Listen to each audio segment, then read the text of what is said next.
Gente, tudo bom com vocês? Bom, eu quero agradecer muito vocês, quem compartilhou, quem assistiu, quem se inscreveu no meu canal, quem curtiu os vídeos, quem comentou. Muito obrigado, obrigadão mesmo. E agora a minha mãe vai contar a história de quando eu nasci. É isso, gente. Quero externar minha gratidão a todo mundo que participou, que assistiu o vídeo, que se inscreveu no nosso canal. Quem não se inscreveu ainda, se inscreve aí, gente. Ajuda nós aí. E muito obrigada mesmo, tá bom? E agora a gente vai para a parte 2 da nossa história com a Letícia, do nascimento até o dia de hoje com 14 anos, né? E como eu falei, eu tinha contado para vocês até a parte em que eu peguei o diagnóstico, que eu passei pela médica, né? E ela me deu a, a notícia de que a Letícia teria retinopatia e que eu fui parar em Brasília. Gente, eu resumi muito a história dela, sério, muito. Mas eu me lembrei de uma história que eu acho legal contar, que a minha mãe sempre conta. Que eu achei muito importante contar aí, para mostrar que Deus sempre está conosco. Eu não contei para vocês que quando eu descobri que eu estava grávida, antes de eu descobrir que eu estava grávida, a minha mãe sonhou 2 noites em seguida comigo. E aí a minha mãe sonhava, na verdade ela sonhava que eu e minha irmã estava passando num trilho muito apertadinho, né, numa estrada muito apertadinha, com um bebê no colo. E era um trilho muito sofrido, assim, muito difícil de passar. E eu lembro que ela perguntou, né, se eu estava grávida, eu falei que não. E logo em seguida eu descobri que eu estava grávida, então ela me contou o sonho. Então eu acredito que Deus já estava nos instruindo desde ali, né? Mas enfim, são muitos detalhes, gente. É muita história, muita coisa. Então, sempre que eu for me lembrando, eu venho aqui e conto pra vocês. Depois eu volto, vou contar os detalhes de muitas coisas, tá? E voltando à minha ida para Brasília, enfim, logo em seguida que eu peguei, né, que a médica me encaminhou ao hospital, ele confirmou a retinopatia, mandou a gente fazer os exames, fui no neurologista também, ele viu a possibilidade de ter sequelas neurológicas, como eu havia dito, e aí a minha irmã, que mora em Brasília, reside até hoje lá, ela já falou para mim ir para lá, porque a gente não sabia nem que rumo que a gente ia tomar, né?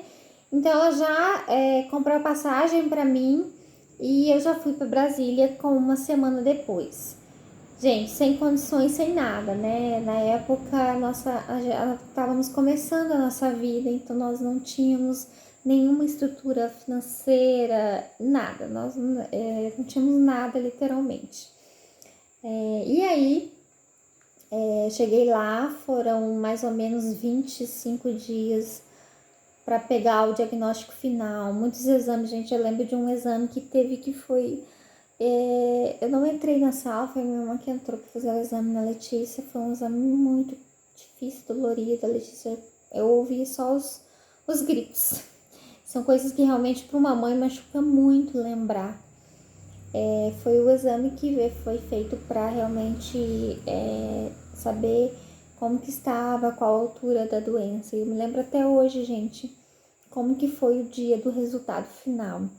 Mas enfim, eu fiquei esses 20 dias na casa da minha irmã me levava para fazer os exames, né, ela corria atrás. E eu me lembro, a gente foi num médico lá, um hospital muito conhecido, muito requisitado lá em Brasília.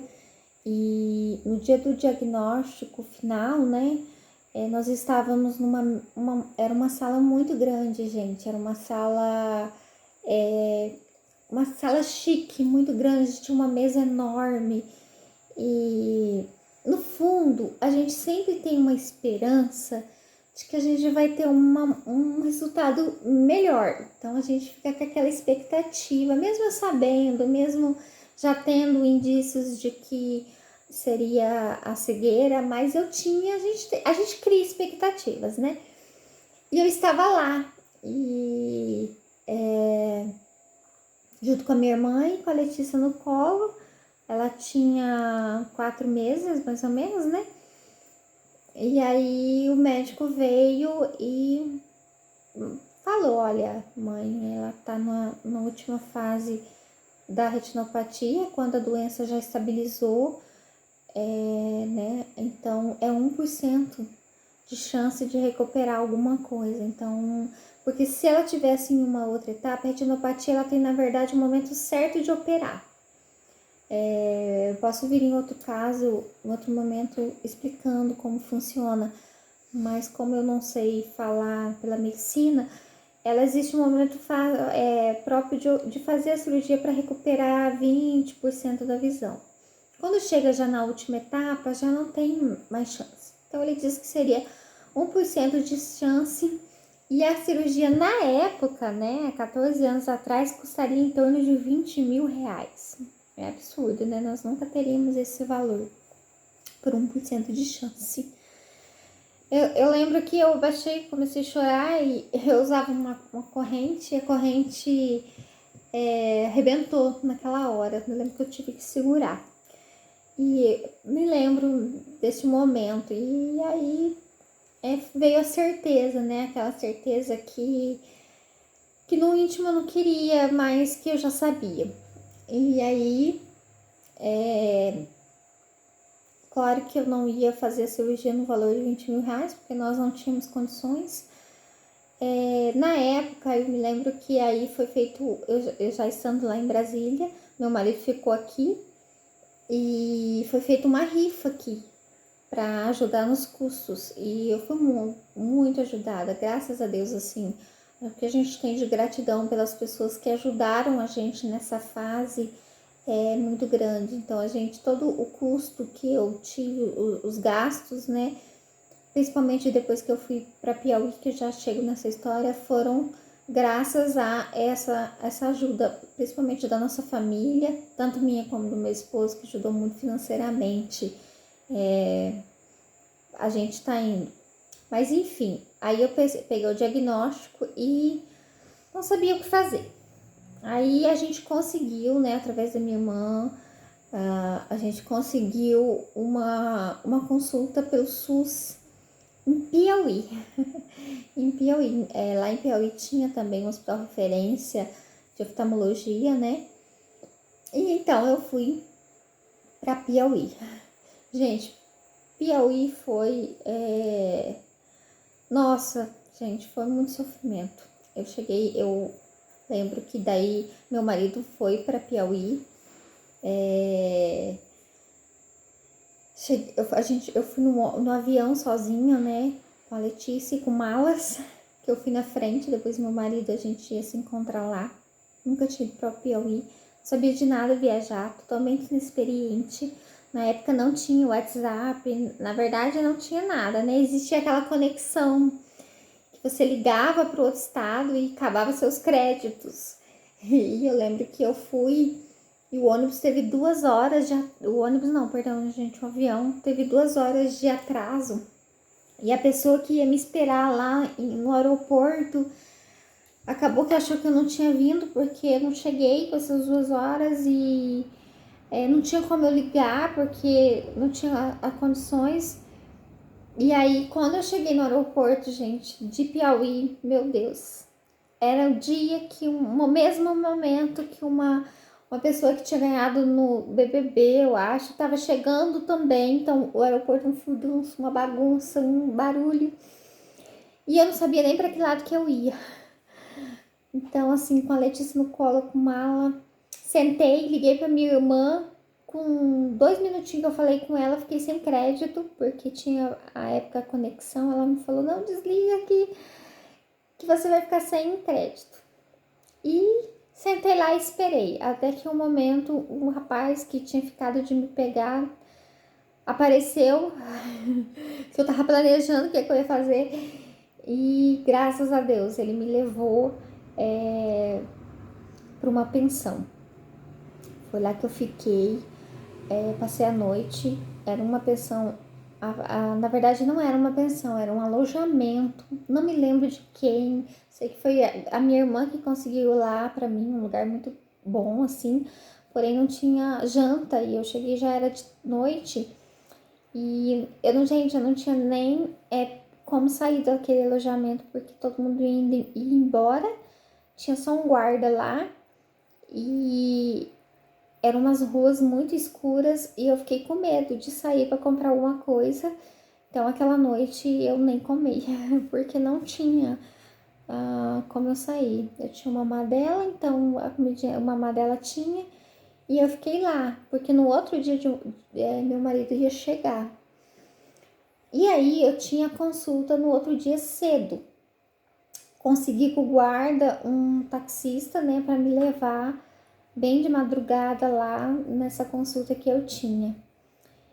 E, gente, amanheceu, o taxista veio me buscar e me levou. Daí eu falei que eu precisava ficar na área oftalmologista do hospital e tudo. A gente, o taxista me deixou no lugar errado. Me deixou na área de consultas oculistas normais, não era na área que eu precisava ficar. Até eu descobrir isso, passou muito tempo. Aí um igual ao outro, gente, uma coisa impressionante, né? Como que Deus coloca pessoas para nos ajudar em todos os lugares, né? Sempre tiveram pessoas abençoadas que estiveram no meu caminho para me ajudar nesses momentos, porque eu estava tão perdida. Gente, esses momentos a gente fica completamente desestruturado em todas as áreas, a gente se perde. Por isso, gente, se às vezes vocês verem uma mãe que está no momento talvez age com grosseria, entendam que talvez ela esteja passando por um momento desestrutural, que ela nem perceba determinadas atitudes, que era o meu caso na época.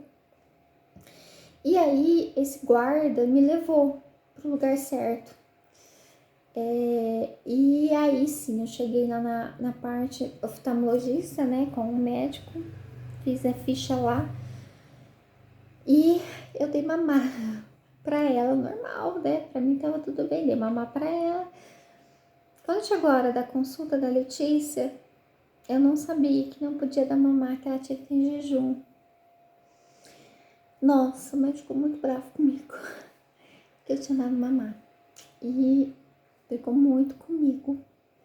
E me levou para um quarto, um quarto lá separado e pediu para me ficar lá por algumas horas até que o efeito do mamar passasse para poder fazer o exame que tinha que estar em jejum, não sei quantas horas de jejum. Nessa mesma hora que ele me colocou naquele quarto, que eu olhei para as paredes, que deu aquele desespero,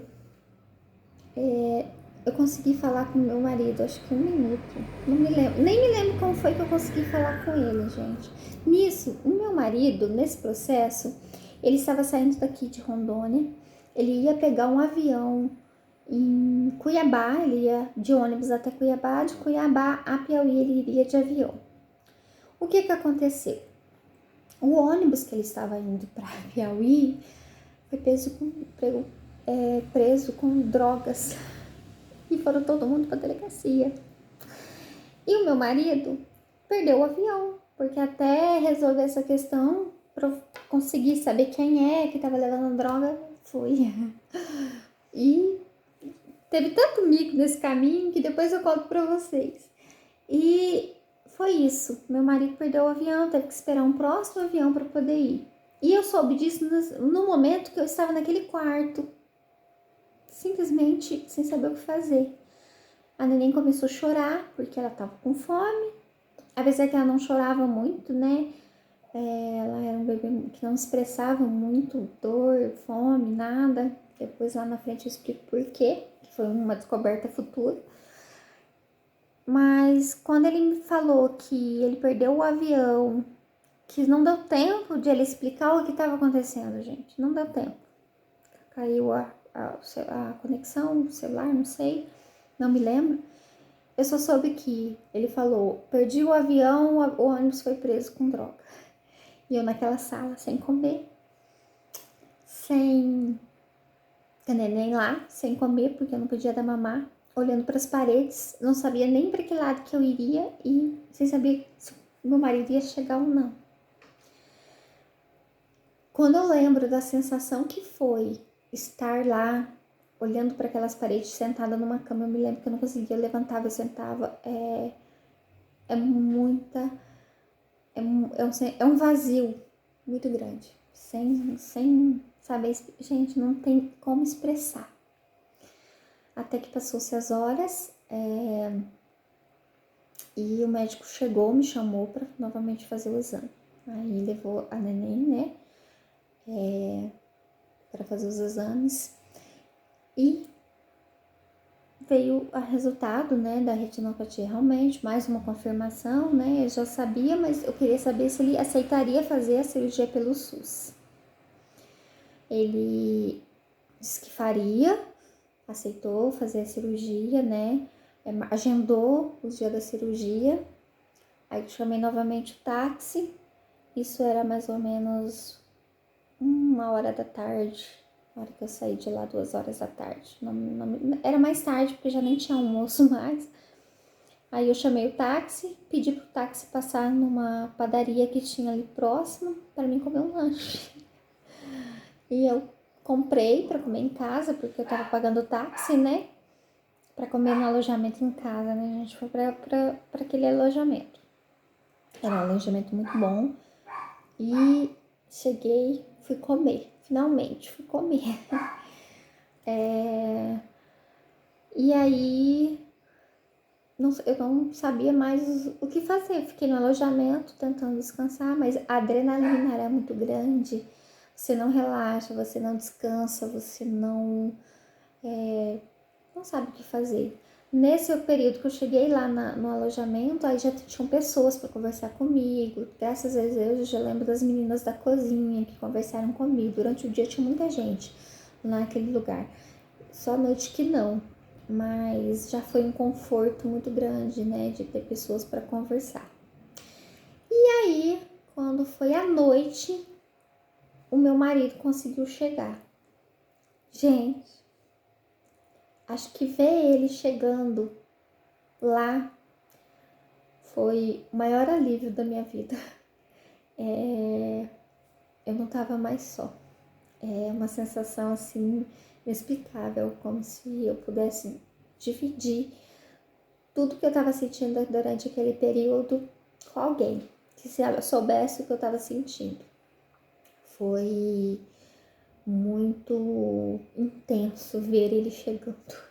Foi muito intenso. E aí, no próximo vídeo, porque já passamos bastante, eu explico como que foi o processo da cirurgia, como que foi dali pra diante, tá bom? E é isso. Não perca o próximo vídeo, tá bom, gente? Curte, compartilhe e principalmente se inscreva no nosso canal, compartilhe com seus amigos que estão passando por um momento difícil, que vocês vão entender no final por que eu tô contando toda essa história. Vocês vão conhecer uma menina hoje de 14 anos que espanja alegria e que venceu tudo isso e hoje é uma pessoa que mostra que a gente pode ser feliz, a gente pode superar as dificuldades, tá bom? Não perde não e que logo eu continuo com a terceira parte da nossa história. Abração. Tchau, gente. Tchau, tchau.